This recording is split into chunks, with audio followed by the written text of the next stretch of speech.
I'd like to welcome in now Brandon Russon. He was at that event yesterday. He witnessed what happened. Brandon, thank you so much for your time today. First of all, how are you doing? I know there is so much to process.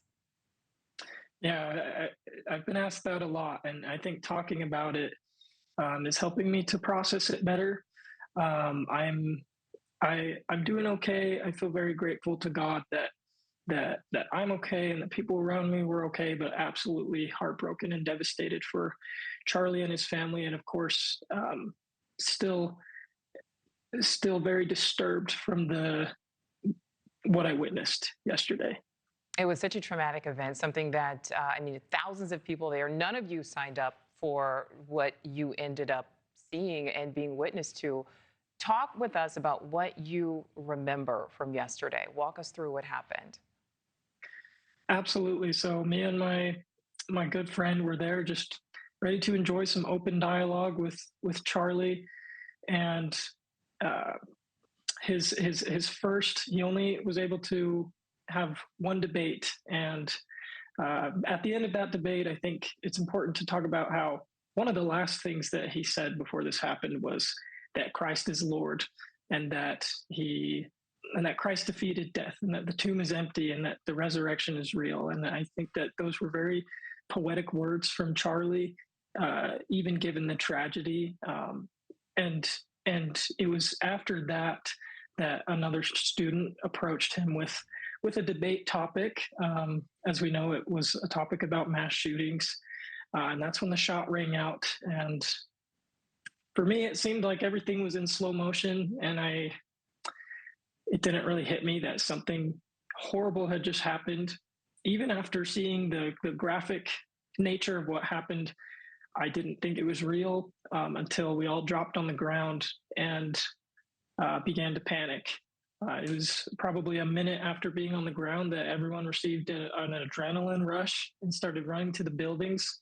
I think partly because there was only one shot heard, and no one heard any more shots, and found that as a good time to go to safety. And that's what me and my friend did. Well, I'm glad that you were both able to get to safety. Brandon, did you realize the severity of the situation right away? I know you say it's kind of like everything was in slow motion. I didn't in the very first moment that it happened, but I don't think anyone really can process something that quickly. I think I realized how severe it was as I was on the ground, and I immediately reached for my phone and texted my wife and said, "There's a shooter. I love you." Just to, if in the case that I wouldn't make it out of there, I just wanted her to know that. And uh, and so it was very quickly that I realized that Charlie had really just been shot, and and I just replay that moment over and over in my head. I'm so sorry.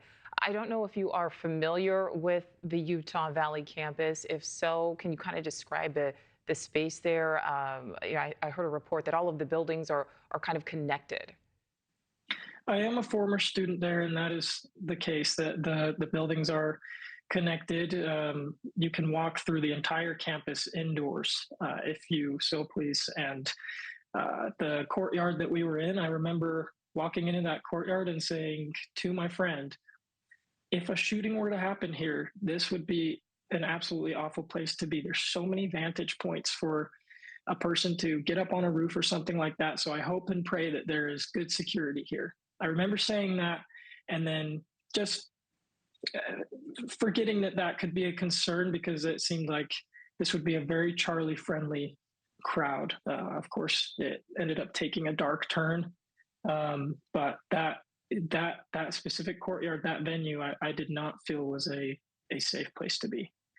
And Brandon, law enforcement is still looking for the shooter. It's nearly a day, nearly 24 hours later. We're seeing these new images they've just released. What is your reaction to the fact that this individual, whether it is this person, whether this person ends up being another person of interest, but that the actual shooter is still out there?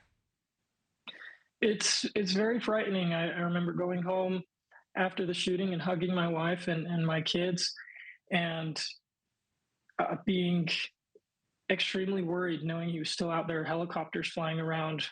Thank you for watching. Subscribe below and download our NewsNation app right now on your phone, and you will get fact-based, unbiased news for all Americans.